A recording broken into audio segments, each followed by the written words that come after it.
Hello everyone, and welcome back to another Vital Art session.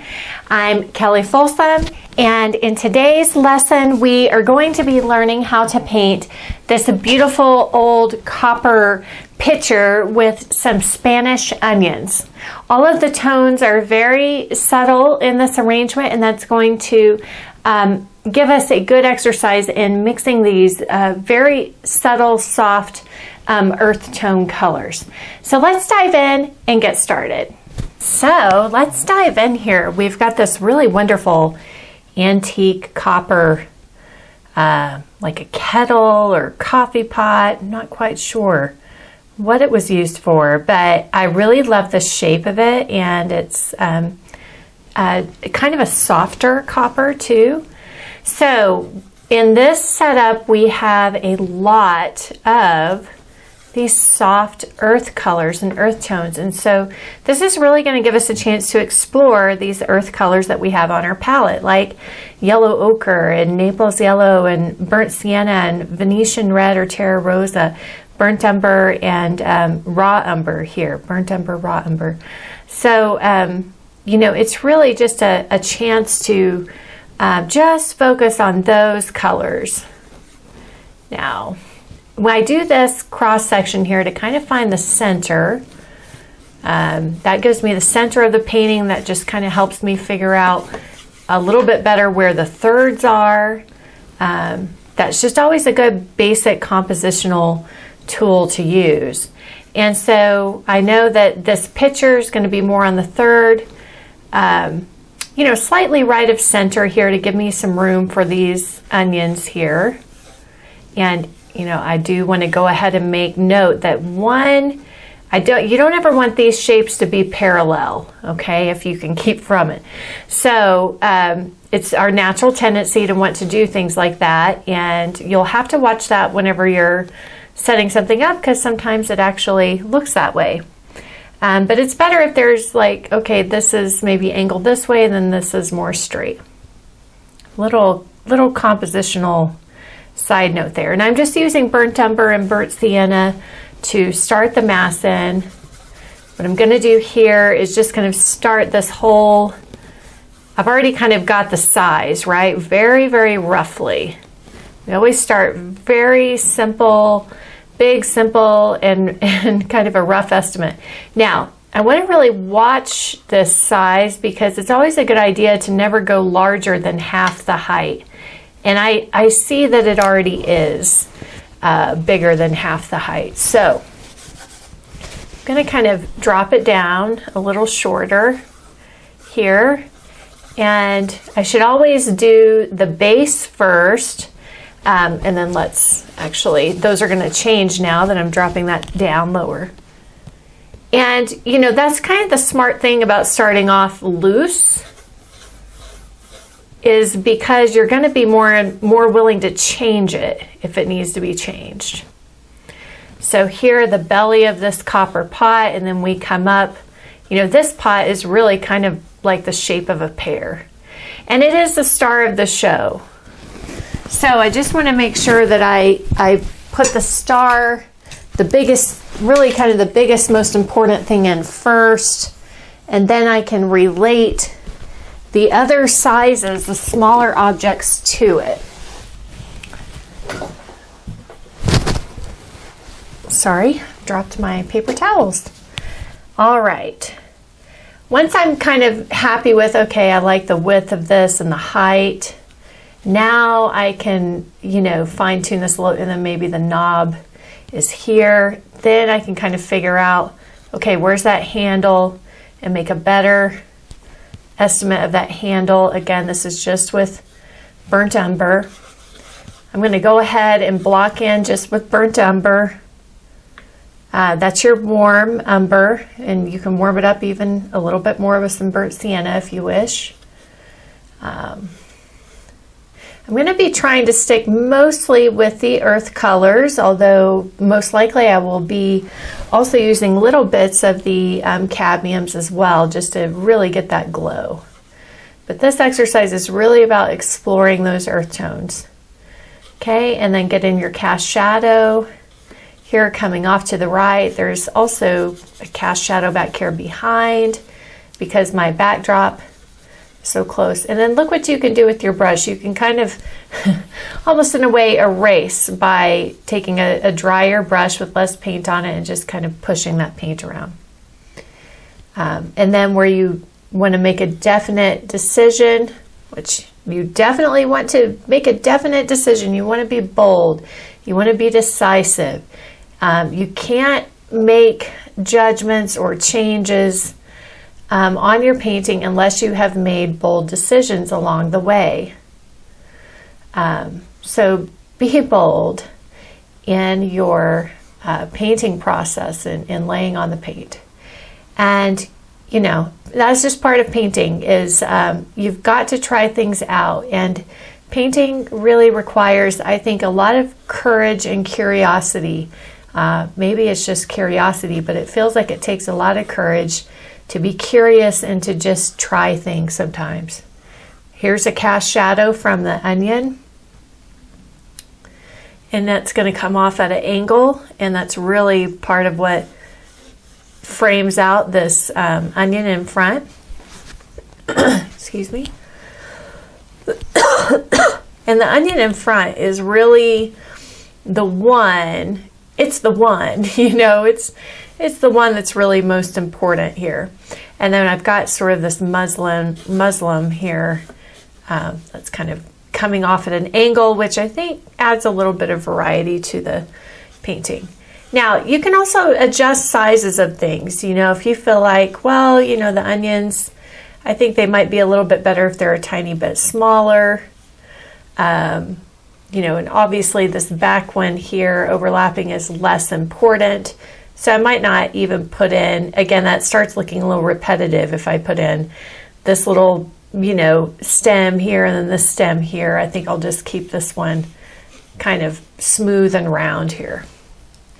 I did start this painting off with black oil, just so you know. Okay, so now that we've got shadow shapes in, you know, you can also take, if you just want to kind of see the range of value that you're working with right now, you can kind of take a paper towel and wipe out your placement for the highlights. So let's go right into background color now that we've got our massing color and our shadow shapes, all of that in. So I'm going to start off with some black. Just going to mix it in with this, you know, kind of medium heavy mix here. And so the background is kind of this soft sagey green. And so right now I want to mix up sort of the dark version of that. You use some black, some raw umber, a little bit of ultramarine blue, and then a little bit of yellow ochre to get the golden quality to it. And I want to kind of put that in first around this onion back here to just kind of see what the value is of it. And then I do have, you know, this cast shadow that's kind of coming in the back here. Put down a lot of paint even in the background, so don't be stingy with the paint. Now that being said, I do oftentimes add, you know, keep adding to my mixture again so that it's not just, you know, one solid color. And I'm going to really quickly kind of smush this on and then flatten it back out for sake of time. Now I need to find a lighter version of that. I think what I'm going to do too is wipe out some of this, even though it's in the background, for the light on that onion. And then I'm going to make a lighter version of this. So out of my earth colors, you know, which one is going to be the best? Well, I think it's going to be this Naples Yellow Light.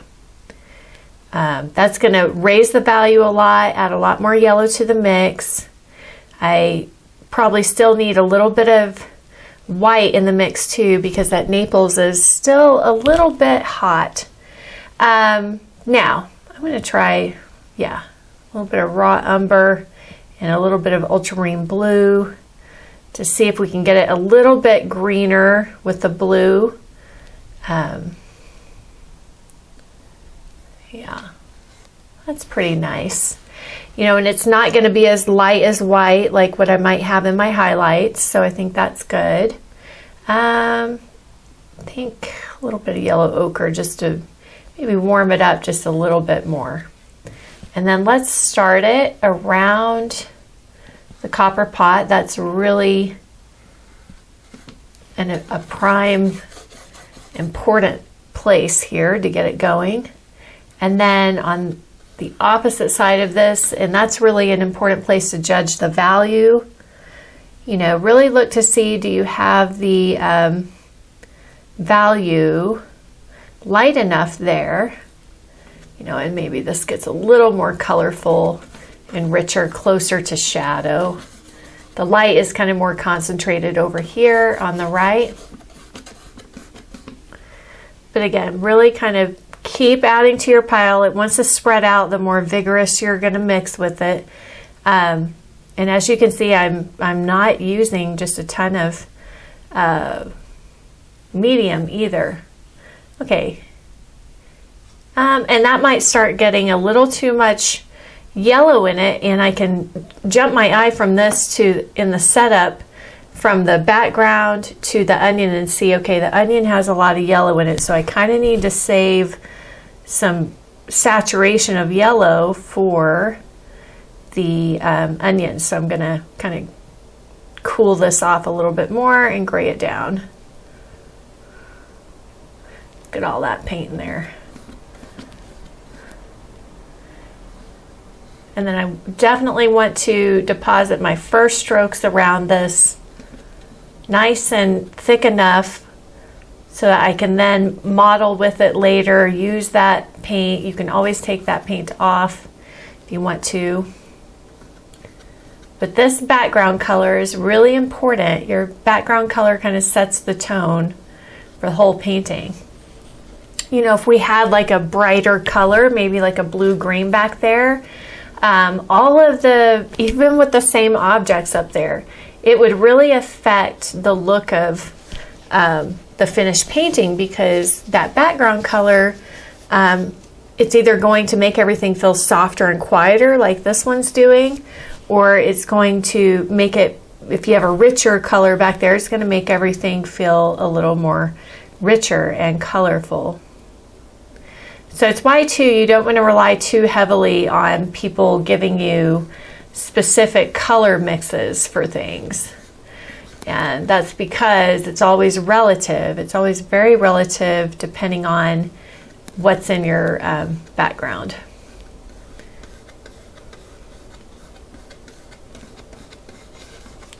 So, you know, if you think about a bright orange with a blue background, that's going to look different than, say, an orange against like a dull orange background. A dull orange background is going to make it seem even less, you know, kind of less vivid of a color, because the color is very close.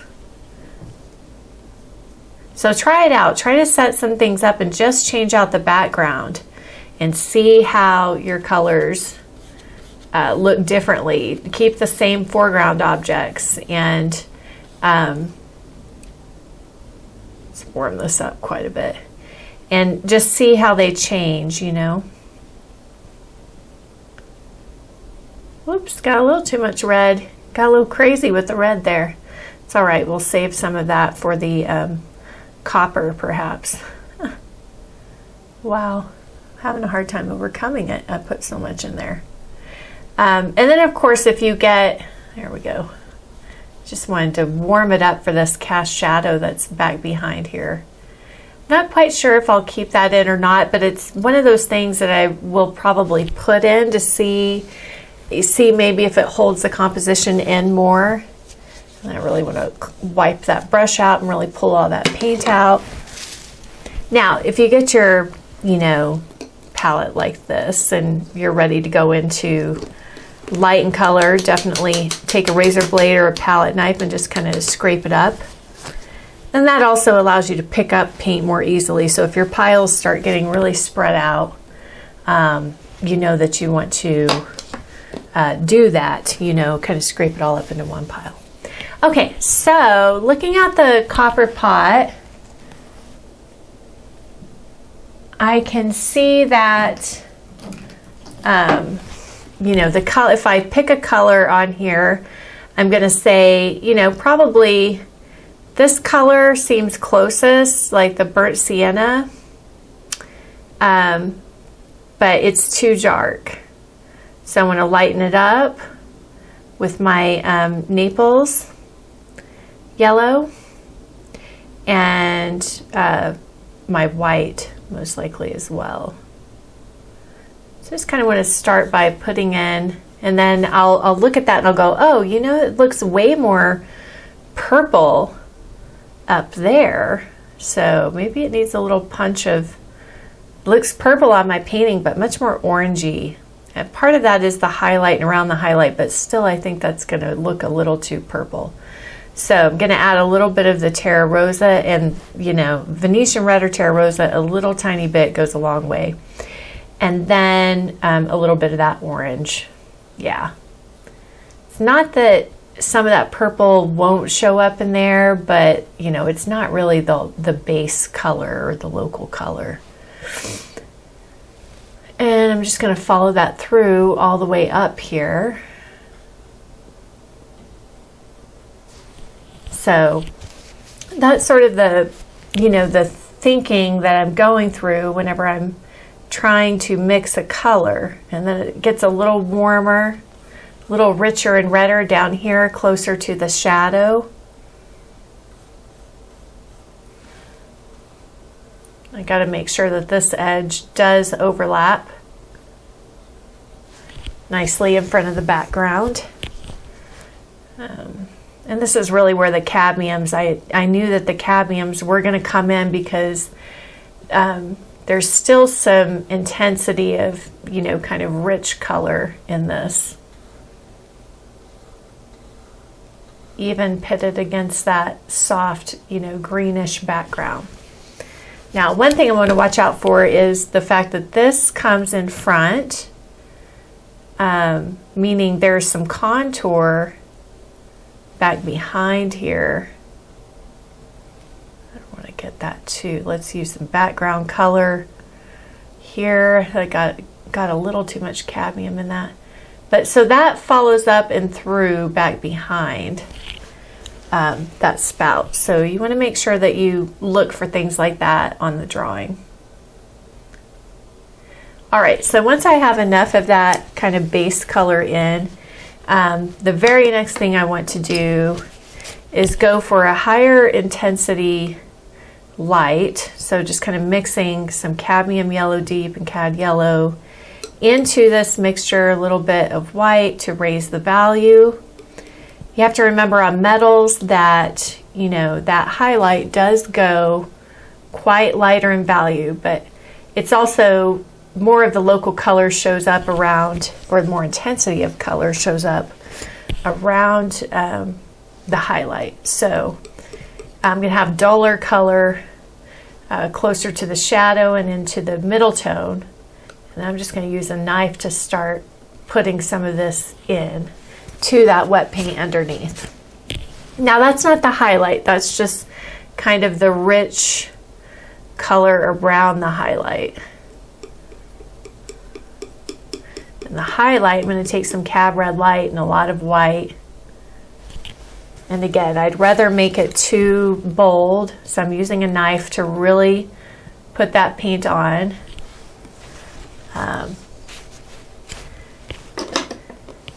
And you know, if I started this color off too light in value, I would have quickly run out of room for that really strong contrasting highlight. So on metal, the highlight has to be much higher in value than the actual local color. And as you can see, you can begin to then pop some more color and light around that highlight and kind of change up your brush stroke to try to intimate some of that texture that's on the pot. And again, it's always better to put it in too thick and gloppy, too big, and then carve it down smaller.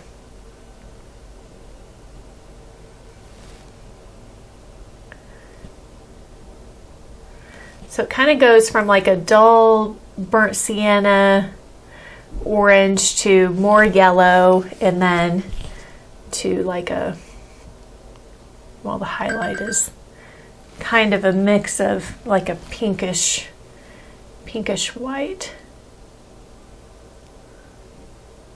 And when you're putting in your highlights, really watch how they trail up a form.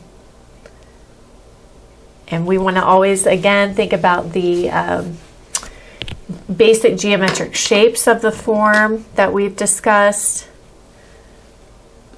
where this is almost like a pear where you've got a cylinder resting on top of a sphere down here.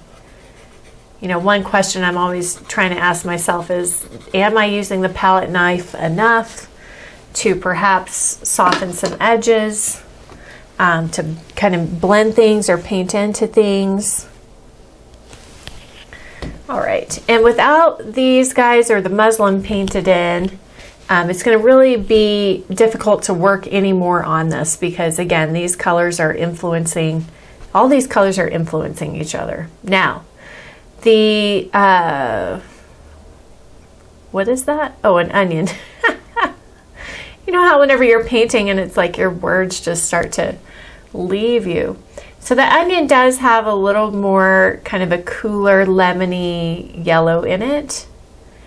And so, but it's not like you can't paint it just straight up lemon yellow. I'm just going to paint this whole thing like this. Try to pick the kind of the basic color of something and the basic value and get a good bit of paint down. And then you can paint into it to make some changes, like some of this orangey stuff. Then I can grab some yellow ochre, or a little bit of this, you know, orangey yellow cadmium for some of this shell that's on there. Okay, now, very important that in this case in particular, that you keep your light shape and your shadow shape separate. You do not paint the lights into the shadows. And I don't really have a shadow color. So let's go backwards because I skipped the shadow color. And I should say I don't always paint in, you know, the burnt umber is enough to get the shape in and have something darker in for value. But now I need a little bit lighter shadow color. That needs a little bit of blue in it. It's not quite that hot. And I want to see, this edge is really important to get it overlapping in front of the copper pot. Now I know, now I've got a better boundary there on coming up next to that form shadow edge. I'm going to take some blue, some cad yellow medium here, kind of mix it in with that shadow color, because there's also like a hint of blue green in here as well. Again, get the local color in first. I'm just going to steal some of this. Actually, some of that shows up in the copper as well. So let's just grab from our neighbor here. Oh, thank you for lending us a hand. All that paint on the painting already. Don't have to mix it up again. Of course, I could grab it from here too, but that's a little dark. So there's definitely bits of like that kind of verdigris green in there. And the background color will be really harmonious, a very harmonious choice to go with there. I'm going to use it as well into my onion color We've got a lesson specifically just on onion, of course, in the group. And so if you want a little more detail on just painting an onion, then go check that out.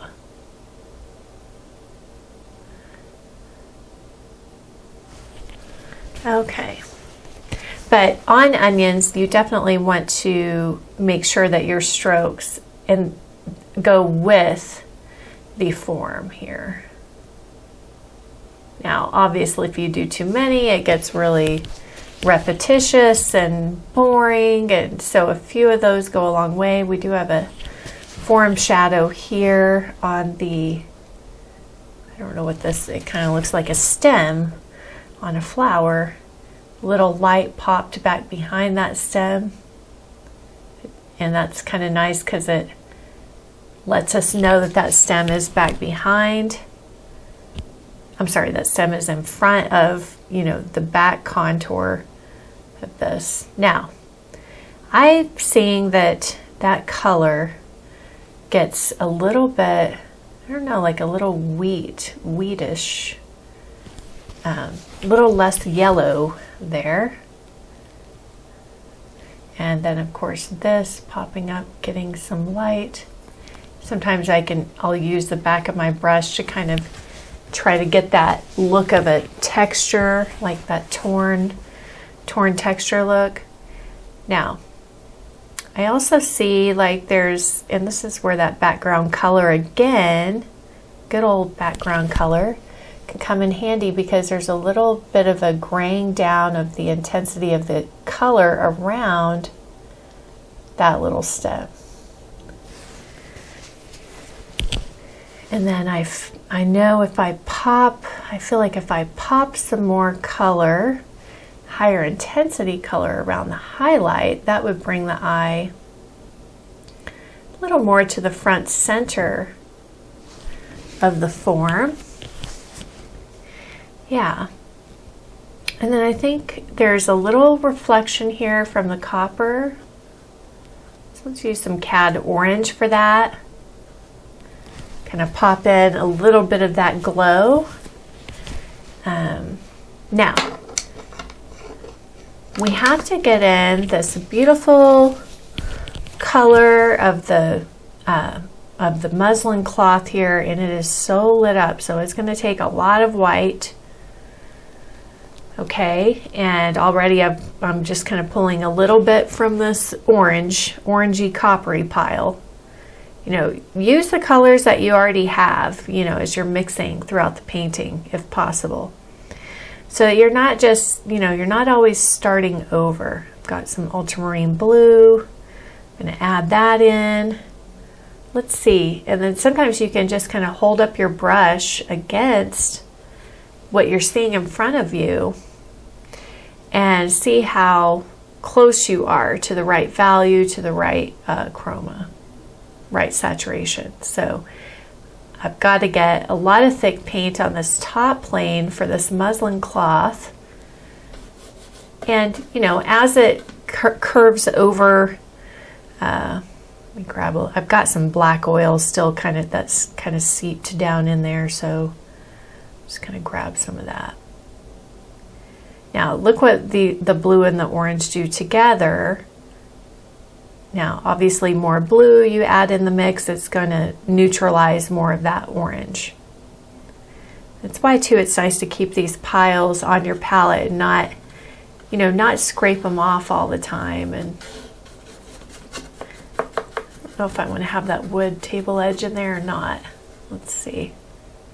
Now, then my paint starts getting kind of thin, right? Because I added in the some of that black oil to get it to move. But the danger there, especially in this foreground, the danger there is that then everything looks slickly polished on, And to get depth in your painting, you've got to have thicker paint in the foreground. And of course, this being such a lit up plane on the cloth, and it's, it's just a light color anyway. There's a little peekaboo in there that might be kind of nice to show. That things like that, little peekaboos help give space.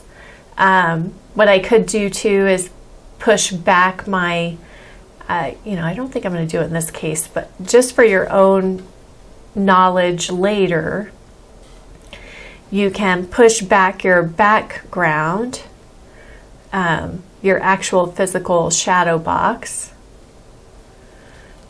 Push that further back in space if you want to show like a pop of light back behind here on the table plane. We're not seeing it because the background is so up close, and then of course that would eliminate this. This would just be all, background color light back there. So sometimes I'm working on a painting, I might try it both ways and see what I like better. There's only one way to find out. You've got to put it in and try it out. I think a lot of times the danger is that we're not willing to try things. We're trying to figure it out in our head. And with painting, it's just not possible. You've got to try it out on the actual painting and be bold in your choice, and then you can always change it or just start over either way. So copper, metals, they're very reflective, so we're going to get a lot of that tabletop cloth reflecting up in here. And that means that is our time. So I want to look and see any last things I can do. And this is the mindset you want to have. Now, obviously, you guys have more than 30 minutes to work on a painting. But this is the mindset you want to have, is what do I need to do in order for the painting to feel finished or resolved? And that really helps keep you from getting stuck in the middle of a painting and having, I don't know how many of you have the problem of the never-ending painting, where it's like your painting just never feels like it's ever finished. And I would say that's really why, constraints are not always a bad thing. Not to say that you want to paint as fast as you can, like I'm doing here. But yeah, so there's pros and cons to both. And if you're definitely struggling with, just not ever really being able to get your painting to a look of finish, then it's most likely because you're not thinking about finishing it, actually. You're not pushing yourself to finish it, put in those finishing touches, those finishing details.